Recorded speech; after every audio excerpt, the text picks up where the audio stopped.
प्रफुल्ल पटेल सुनील तटकरेंना राष्ट्रवादी ताब्यात घ्यायची असल्याचं दिसतंय। त्यामुळे सुनेत्रा पवार यांना त्रास देणं सुरू आहे। रुपाली ठोंबरे यांचा खळबळजनक आरोप। सुनील तटकरेंकडे केवळ नावापुरतं प्रदेशाध्यक्ष पद, तटकरे भाजपसोबत असल्याचं सगळ्यांना कळलंय। अंजली दमानिया यांचं मोठं विधान।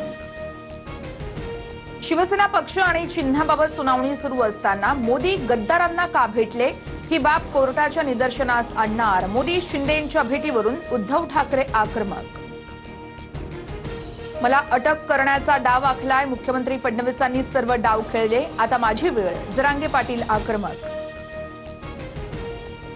कुणावर अन्याय करण्याचा माझा स्वभाव नाही, मी ओबीसी एवढाच मराठ्यांचाही जवळचा। मंत्री चंद्रशेखर बावनकुळेंचं स्पष्टीकरण। मराठ्यांच्या नोंदी रद्द करण्याचा बावनकुळेंनी पत्र दिल्याचं जरांगेंनी केला होता आरोप।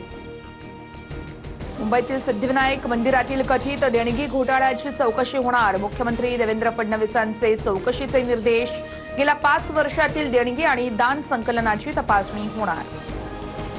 नंदुरबारमध्ये 56 मुलांवर लैंगिक अत्याचार, आरोपीकडे 649 व्हिडिओ आणि 1000हून अधिक फोटो असल्याची पोलिसांची माहिती।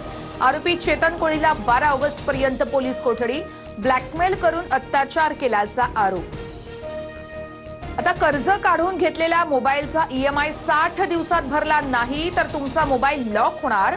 थकीत रक्कम भरल्यानंतर शक्य तितक्या लवकर डिव्हाइस अनलॉक करावं लागेल। 1 जानेवारी 2027 पासून हा नवीन नियम लागू।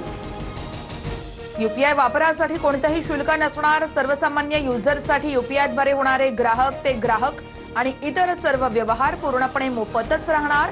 वित्त मंत्रालयाचं स्पष्टीकरण।